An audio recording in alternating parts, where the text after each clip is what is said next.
Okay. Before we begin, let's all get on the same page.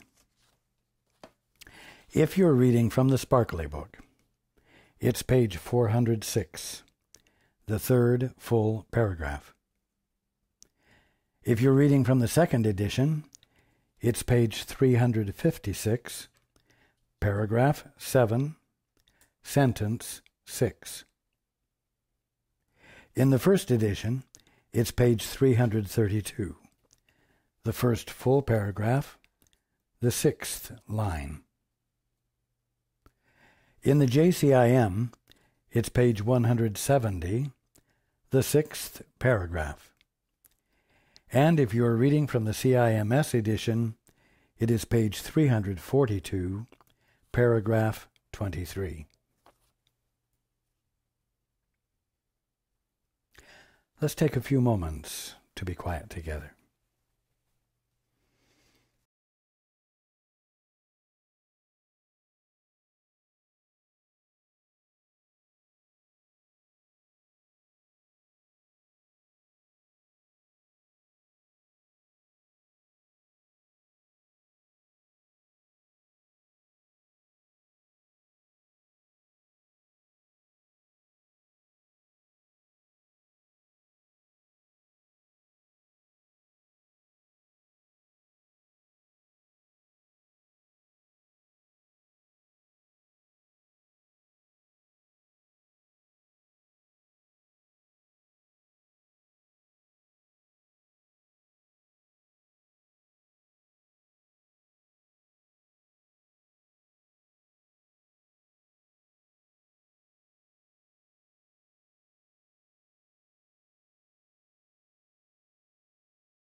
Good evening.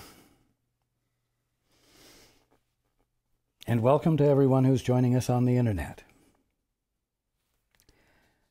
We've been talking about shadow figures. And we've been talking about the fact that a shadow figure is a meaning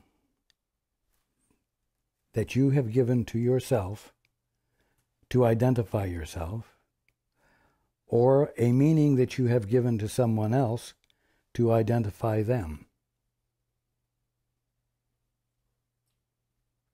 Now, that is something far different from walking up to someone you know on the street and saying, I am. You are. You didn't say, I am happy. You are unhappy. I am better than you. You are worse than me. You see, the simple fact was said, I am. You are. An acknowledgement of simplicity. An acknowledgement you could say without any shadow figures brought into play. Now, one of the best examples of the meaning of shadow figures that I can share with you was a series of pictures on the cover of a magazine. In the first picture, there's a man, obviously at work, and his boss is berating him. So here we have boss, employer, employee, boss, the one subject to the boss. Those are shadow figures. Because the fact is, I am, you are, you see. We are. Not bosses, not employers, not superiors, not inferiors. But then, in the next picture, we see the man who has obviously come home at the end of the day. So here's the inferior one arriving at home, and he is berating his wife. Wow, quite a switch. Now, he's the superior figure, and she's the inferior. He's the one in charge, she's the one to be submissive. How can he be two different things? Well, the next picture shows the mother shaking her finger at the little boy, their son. And the little boy has tears in his eyes, you see. And so here we have more shadow figures. The little boy's feelings are hurt. He thinks she's talking to him instead of talking to her picture of him and exercising her superiority over him, the shadow figure that he is in her mind, as a means of regaining her composure after having suffered at the hand of the shadow figure that she called her husband and whom she gave a better, superior position than hers. And then in the final picture, here's this little boy doing the best he can with the situation, and he's looking at this little kitten, and he's shaking his finger at that little kitten. You see, in every single one of those frames, there's really only one thing that could appropriately be said. I am. You are. I am. You are. We are the holy sons and daughters of God. We are something quite real. We are something quite inviolable. We are something quite equal.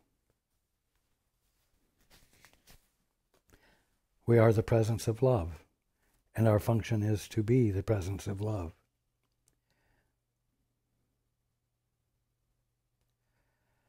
Now, waking up is becoming free of the shadow figures.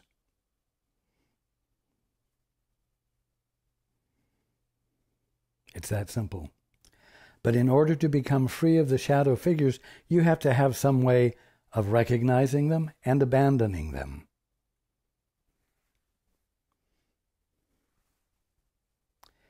As I've said in the last few weeks, everyone is bouncing off of responding to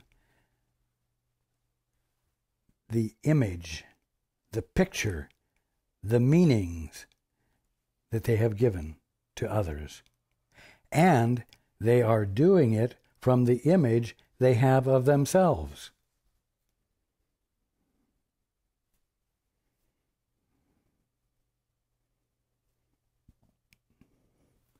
Well, you know what? I have a college degree. I have a job that pays very well, that utilizes the skills that I have and the intelligence that I have. And I have arrived at a point where I am deserving of respect. There you go. You just created a shadow image. All there really is this: I am. But you know what? This one who has defined himself as worthy of respect can, during the day, if someone else comes up and is rude or insulting to him, have hurt feelings. And if he was put down in front of a lot of people whom he has defined as respecters of himself, he could not only feel bad, but he could feel righteously angry. Now, what about these feelings? They are all reactions to shadow images. They have absolutely nothing to do with him, I am. They have to do with his image. They have to do with the shadow figure that he holds of himself. And so this shadow figure of himself says to everyone else, here is the way you are going to treat me. You are no longer going to treat me disrespectfully. You understand? And this image of himself will teach the subservient images out there how to behave and treat him with respect. You see that all of this is pure fantasy. It's pure imagination. And all the time that this kind of relationship is going on, no connection is actually being made. Everybody is learning how to behave by the book. You know, there was a joke that went around some time back where somebody would say a number and everybody would laugh. And it turns out that the number referred to a particular joke, which everybody knew, and they knew that the number related to that joke. So when the number was said, they would laugh. You see. Well, if everybody is taught by everybody else how to behave appropriately,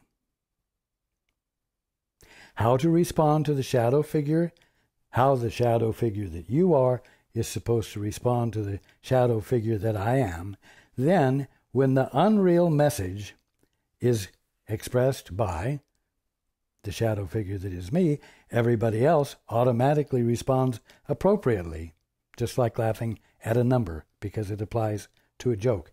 Do you see what I'm saying? I'm saying that that doesn't constitute communication. It doesn't constitute connection.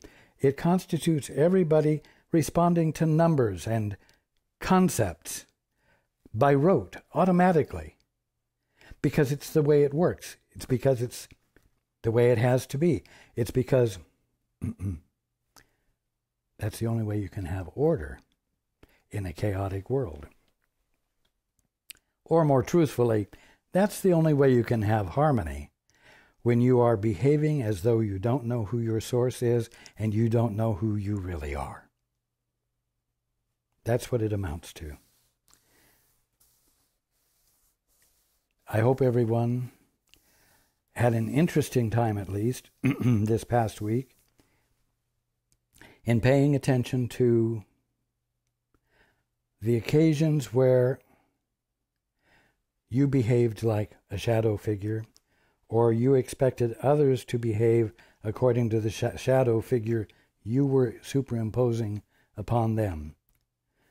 By holding them to a concept that you have about them that's based upon their past behavior. It's a very valuable lesson. It's a very disconcerting lesson to learn. It's a disconcerting experience to have.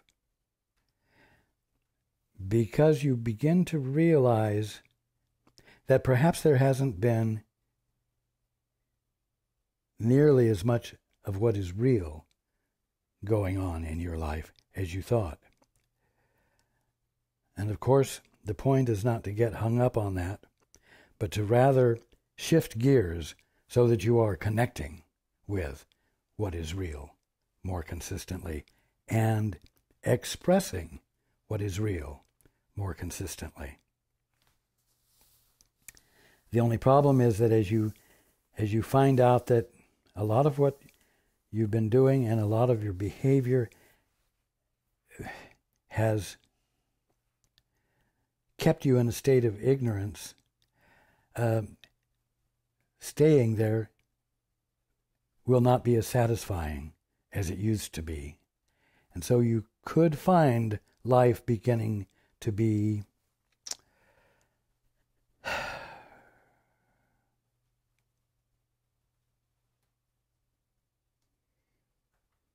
depressing.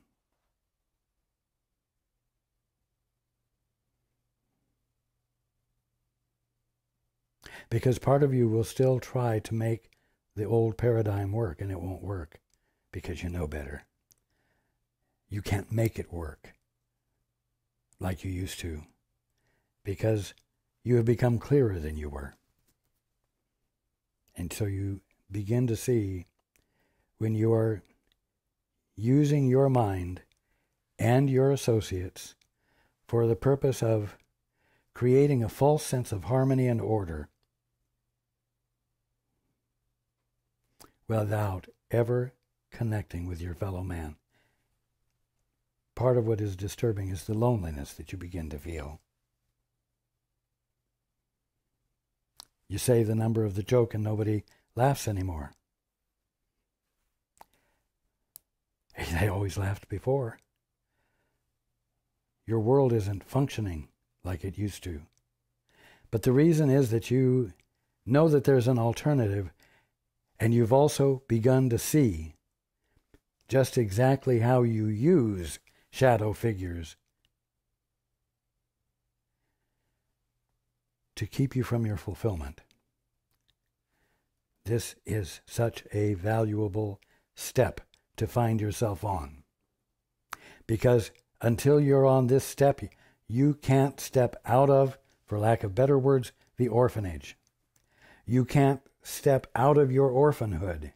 You can't step into the fuller conscious experience of being as the son or daughter of God, which is the whole point. Now,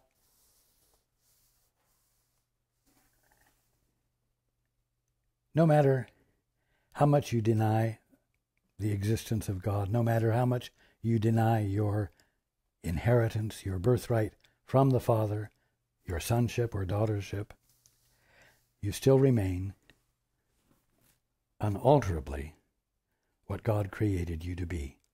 You remain unalterably not your own creator. And you remain unalterably with a birthright that can only be described as whole, as fulfillment embodied infinitely, as perfection experienced, as the conscious experience of the joy of recognizing everything that you've been looking at before and calling the world to be the kingdom of heaven. Awesomely so.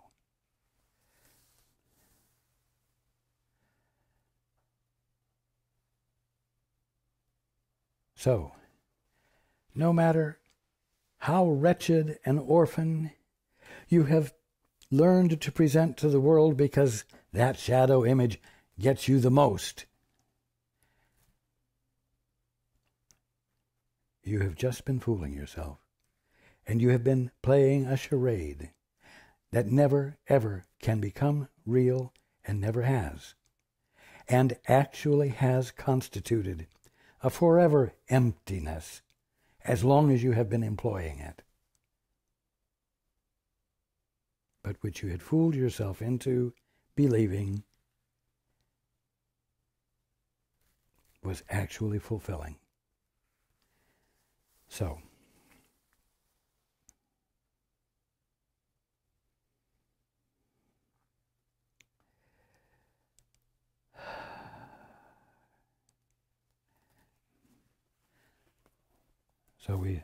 we talked last week about the fact that as you begin to see the truth, as soon as there begin to be glimmers of the light illuminating how things really are, and you begin to remember, oh yes, how could I have forgotten that? Yes, yes. Then you will learn to seek for and establish conditions in which this beauty can be seen. The spark of holiness must be safe. Your holiness must be unalterably present, however hidden it may be, in every relationship. In every relationship you have, it's the son and daughter of God, or the sons and daughters of God,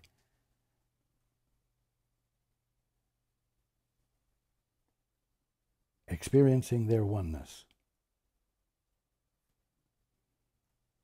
Relationships are where the light of your being meets the light of being in everyone else and everything else.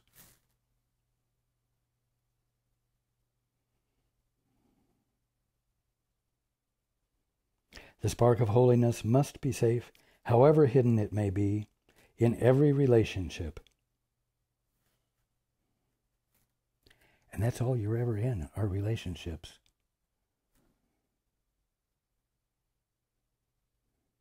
Whether it's the stars in the Big Dipper or the stars in the Milky Way,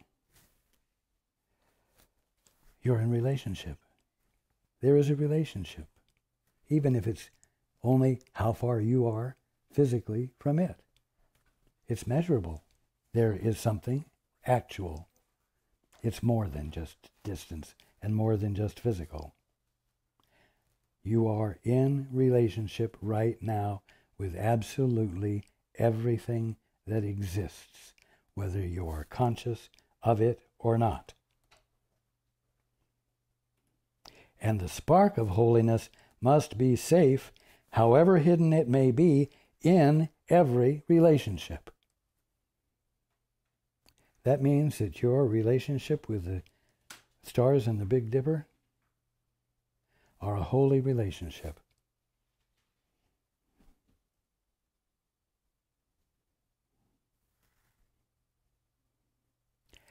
It means that, as far away as it seems to be, there is a relationship that is dynamic, that is actual, and that is full of the meaning of God.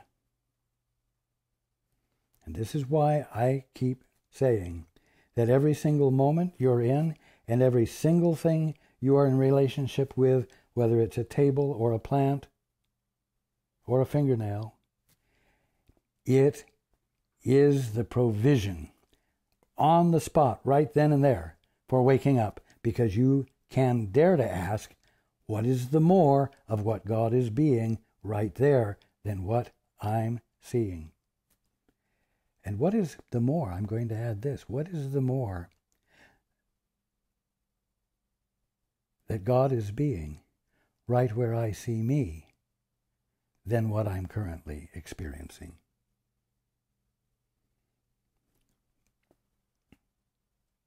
You can ask that question because, again, the spark of holiness must be safe, however hidden it may be, in every relationship.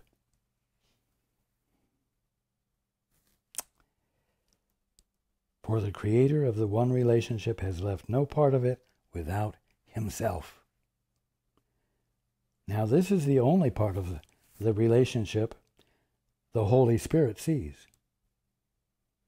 Remember, the Holy Spirit is that which will illuminate, bring the light to, and uncover the holiness of you and the holiness of that which you're in relationship with. It is the Holy Spirit's intent to illuminate the holiness of being, yours and everything else. It's the Holy Spirit's purpose to reveal to you the truth that you have forgotten because you were making up your own definitions and giving preferences to them. You see? So, the part of the one relationship which the Father didn't leave himself out of is the only part of the relationship that the Holy Spirit sees, because he knows that only this is true. You have made the relationship unreal, and therefore unholy, by seeing it where it is not and as it is not. Well, I'm the one to give the orders, and you're the one to take them. And I'm the one to be respected, and you're the one to respect me. That's how you made the relationship unreal. You turned yourself and the other into something more than I am, you are. The simplicity of presence.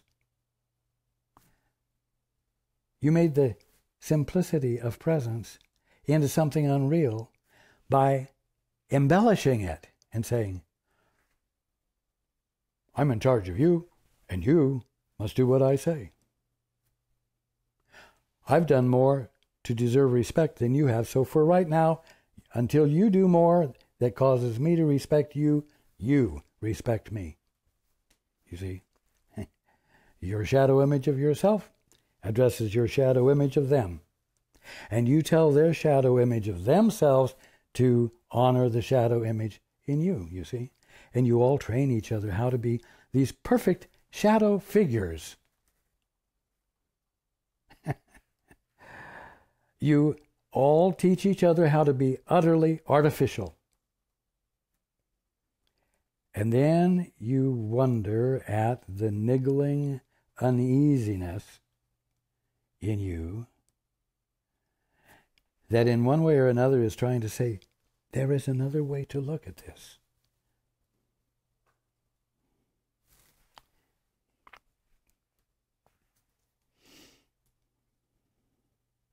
Give the past to him who can change your mind about it for you, meaning the Holy Spirit.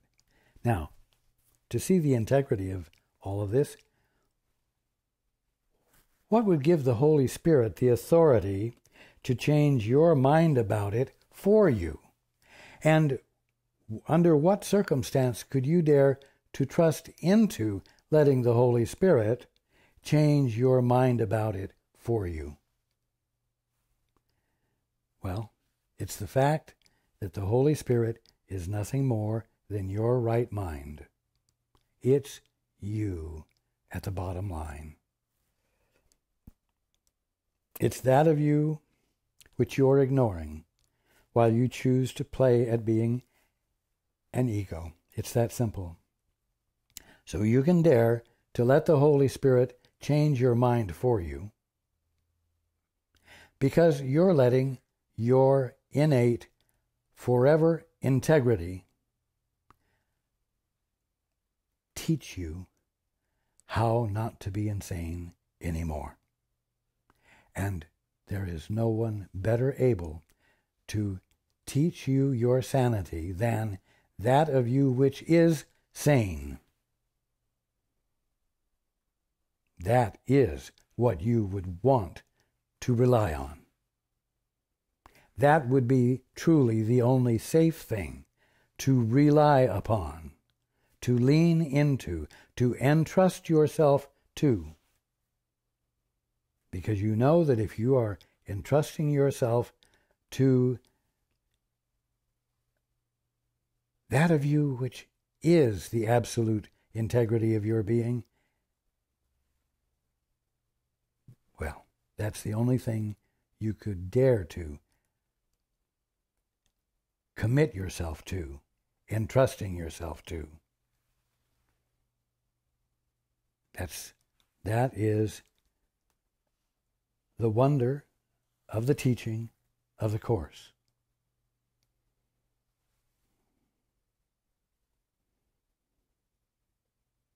Give the past to Him. Why does it say give the past to Him? Because you're relating to the shadow figures of yourself and your fellow man and of creation. Is you relating to things that your brother has done in the past and things that you have done in the past? Things that seem to provide you and your life with meaning. I say that because what doesn't provide meaning to you and your life is such a simple thing as I am, you are. It's got to be more than that. But that's the only thing available in the moment, in the present moment, in the present moment, in the present moment. Anything else has to be embellished by memory. And that's how you keep yourself from waking up. That's how you keep yourself from experiencing your innocence and your perfection. You drag the past into the present moment and heap it on your shoulders and bear yourself down with it and bury yourself under it. And you do the same thing with your fellow man. And you do this because you think that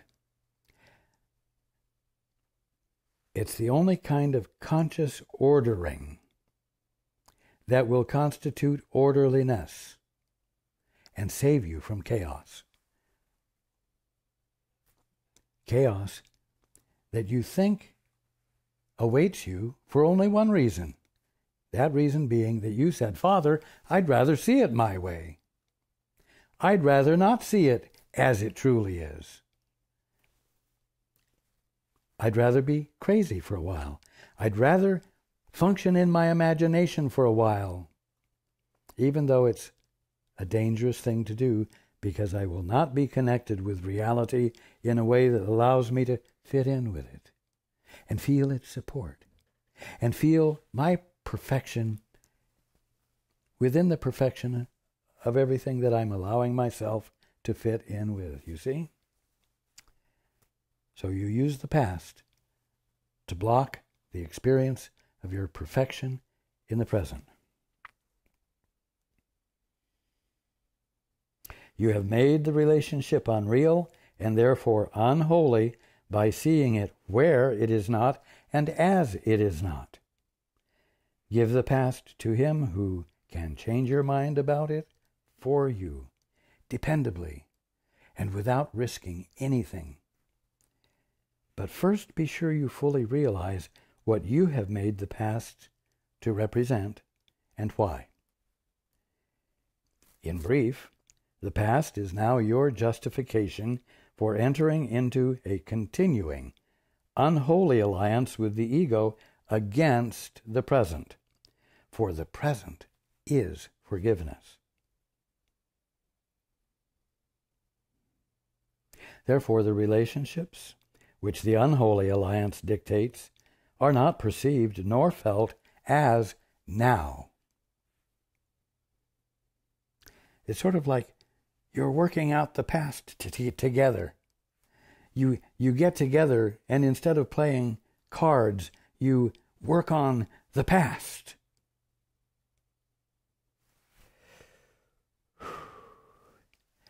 And you're working with selves that aren't now. You're working with selves that the past created. So that the moment you're in is the crowning pinnacle glory of the past, which will be replaced in the next moment by the crowning pinnacle glory of the past. So that always it's the past you relating to the past other. Now, I'm not speaking too nebulously. I'm speaking very clearly. And the clarity of what I'm sharing is uncovering the nebulousness of the way you've been behaving and the way you've been experiencing things and feeling that your experience was valid and intelligent. So, let's continue.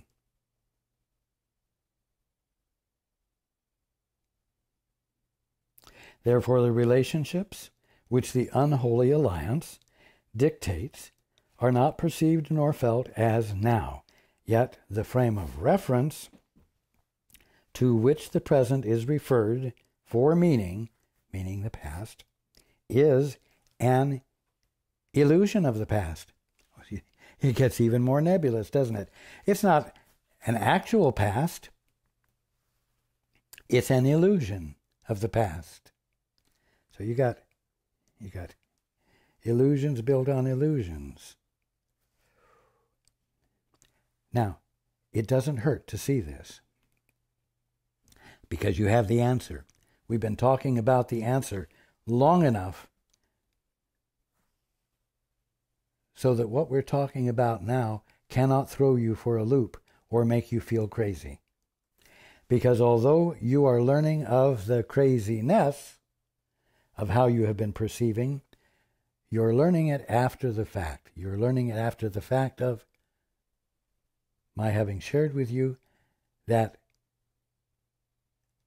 all you need to do is engage in the two-step and practice the holy instant.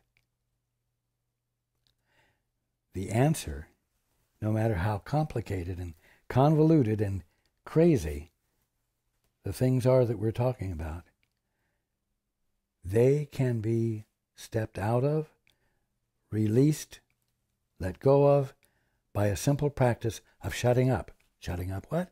Well, thinking and the rehearsing of shadow figures, yours and that of others. And in the silence, saying one thing, Father, what is the truth here? And then remaining silent and listening for the infilling that will come, because you are the Holy Son or Daughter of God. It will come because of what you really are.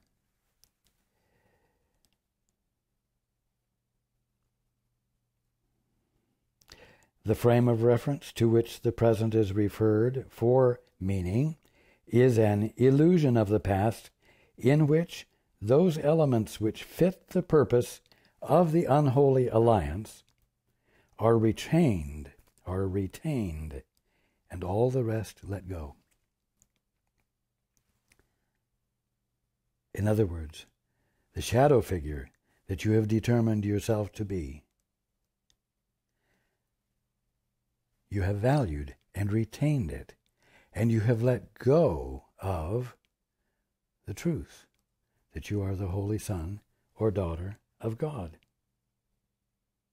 And what is thus let go is all the truth the past could ever offer to the present as witness for its reality, while what is kept but witnesses to the reality of dreams. This is why selective remembering is essential,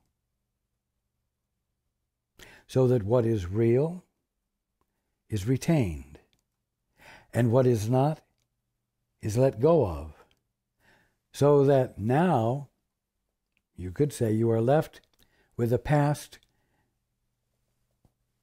with areas of what is real and holes where the unreal seemed to be, that you have let go of, that have been abandoned.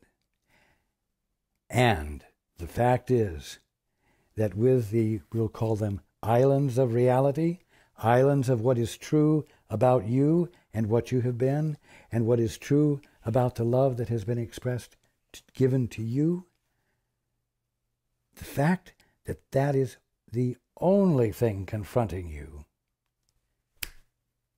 causes the light bulb to go on, because there is nothing to distract you from the reappearing of what is real and what was always real in what are now holes where your shadow images used to be.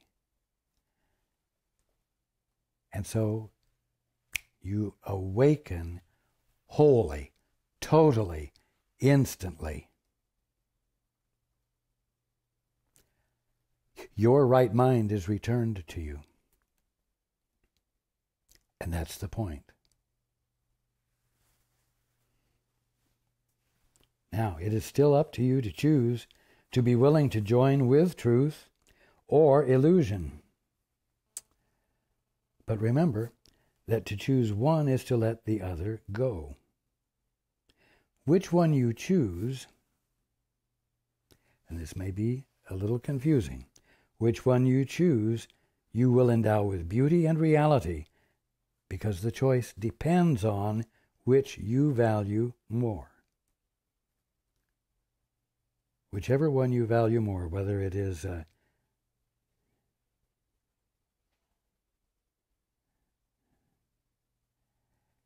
truth or illusion, you will embellish with everything that makes it attractive to you. So even if you choose illusion, which is unreality, and cannot actually be beautiful, you will beautify.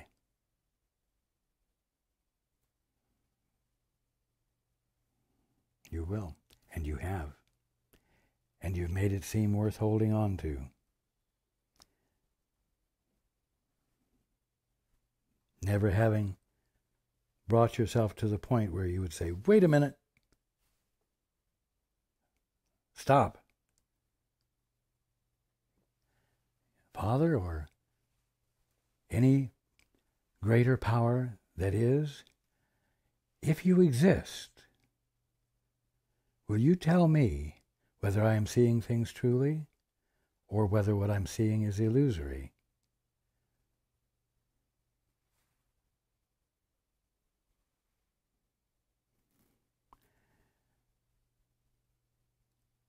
The spark of beauty or the veil of ugliness, the real world or the world of guilt and fear, truth or illusion, freedom or slavery, it is all the same.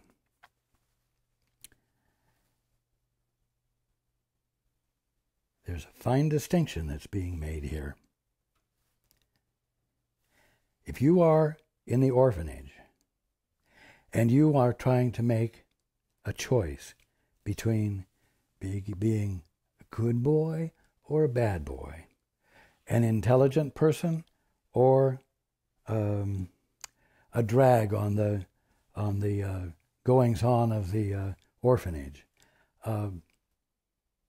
If you are choosing for expressing beauty or creating messes in the orphanage, it's all the same. Whether you're choosing for what seems to be good or choosing for what seems to be bad, it's all the same, because the choice is being made in the orphanage. Now,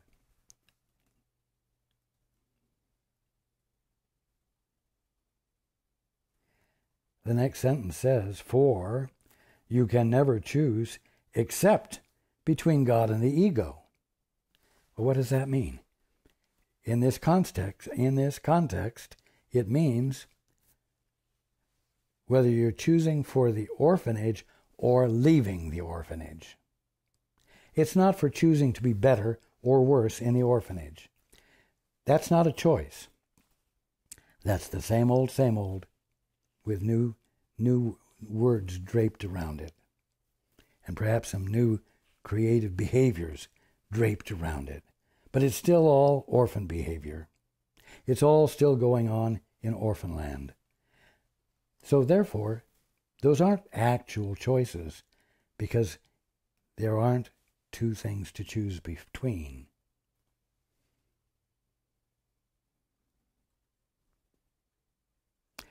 You can never choose except between God and the ego. You can never choose except between being in the orphanage or abandoning the divorce you got from your father. That's what it means. Thought systems are but true or false, and all their attributes come simply from what they are. Only the thoughts of God are true, and all that follows from them comes from what they are and is as true as is the holy source from which they came. Difficult to understand? Well, only if you don't know how to, if you don't know where they fit. What it's saying is that when you're choosing to think for yourself, reason for yourself, function independently, you're lost. But when you say, after having shut up, you're thinking, "Father, what is the truth here?" And you inquire of your source, what is the truth about everything and about you, then, as we've said before, you move into the arena where God's laws prevail, where your sanity can return to you as one glorious aha or illumination. Nothing else matters. It's very black and white. Either you can continue to think for yourself and solve your problems as an orphan, or you can say, "Father, fill me with all thou art. Fill me with the conscious experience of the kingdom of heaven that you are being right now and forever."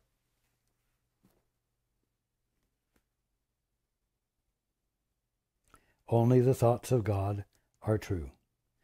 Well, if only the thoughts of God are true, then ask God what His thoughts are, and don't waste your time thinking your own. I'm not scolding you. I'm just saying the utterly simple truth emphatically.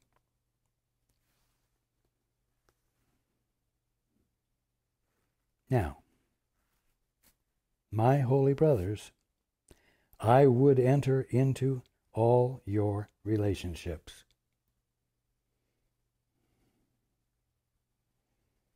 and step between you and your fantasies.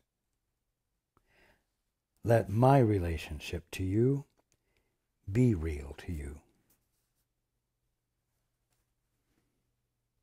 Don't let me be a shadow figure, someone you read about, who walked the globe 2,000 years ago and did things that you can inspire yourselves with.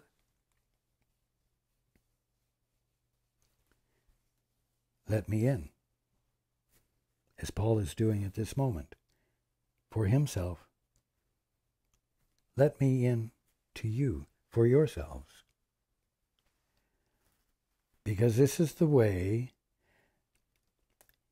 you get over the hump of abandoning the habit of authoritative mental gymnastics called thinking and reasoning.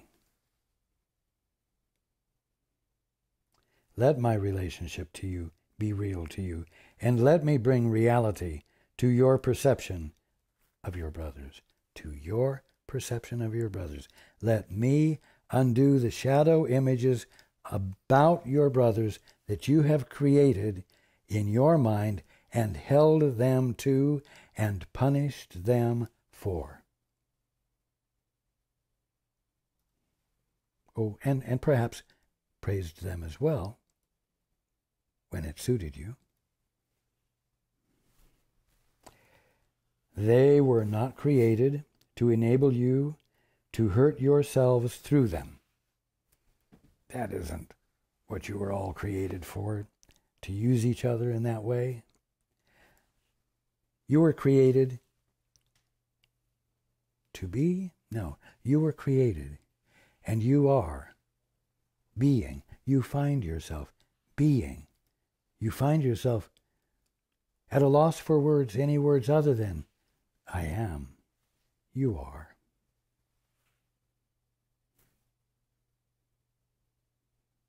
They, everything you would be in relationships with, were created to create with you. See, that's where you fit in. That's where everything fits together. This is the truth that I would interpose between you and your goal of madness. Your goal of madness being that you want to busy yourself creating shadow images and refurbishing your own. Always yours, in your best interest, but not always your brother's in his best interest. Mostly you work on your brothers to refurbish yours. But it's understandable why you do that. When you've denied your source, when you've said, I have no source except my own imagination, you are at a loss. You're in a void. You're in a place where there is nothing to validate you. And so you're bound to engage only in activities which in one way or another do validate you. Now again, we're talking in the orphanage, where you're being a bad boy trying to become a good boy, and saying, it's a good thing for me to want to become a good boy. Hey everybody, do you see I'm working to become a good boy? Do you see that? Doesn't it make you happy? Isn't that good? Tell me I'm on the right track, you see? But that's not any answer. It keeps everything in fantasy. The call is to step out of the orphanage. The step is then to abandoning the claim to orphanhood. Another way of saying to abandon the claim of independence. That's the simple bottom line fact of it.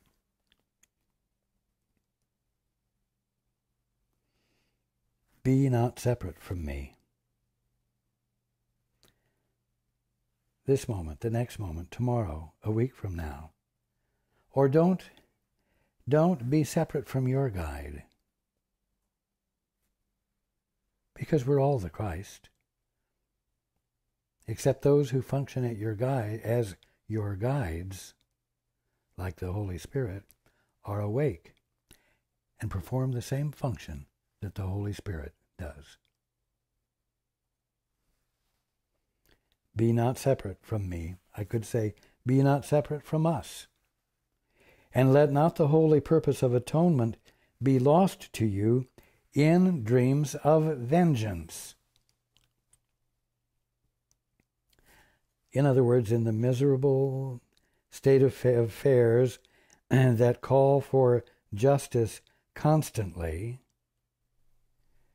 when you're operating in the land of shadow figures. Relationships in which such dreams are cherished have excluded me. They have excluded the Holy Spirit. They have excluded your own guides. They have excluded God.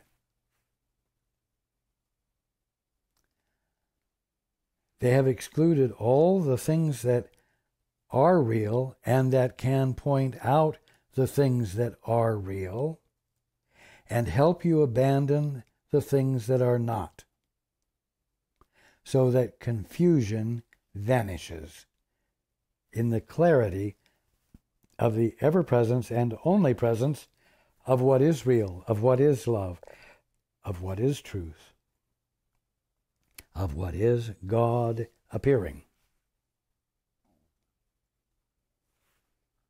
Let the Holy Spirit, let your guide enter in the name of God, not in the name of your shadow figures, but let me enter in the name of God, in the name of what's real, and bring you peace, that you may offer peace to me.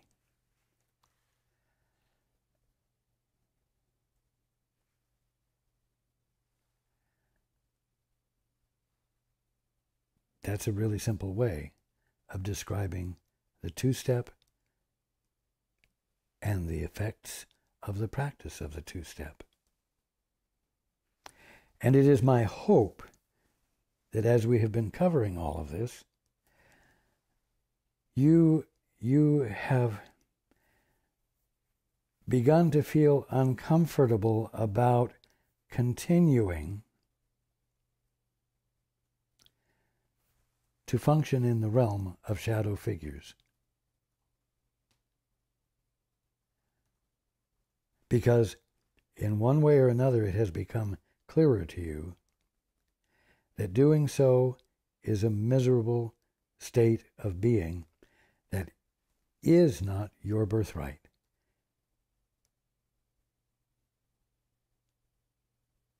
And that having an inkling of what your birthright is, you are willing to more diligently than ever abandon the use of shadow figures and lean into the Holy Spirit or your guide or me, so that we might reflect back to you that which is true, and only that which is true in your experience, which for the present we will call your past.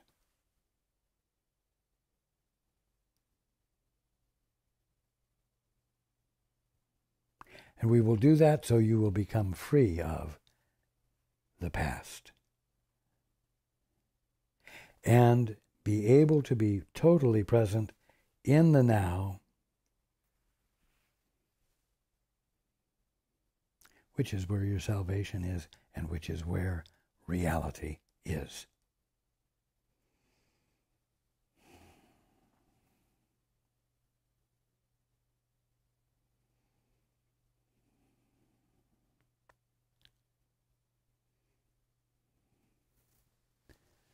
I love you all.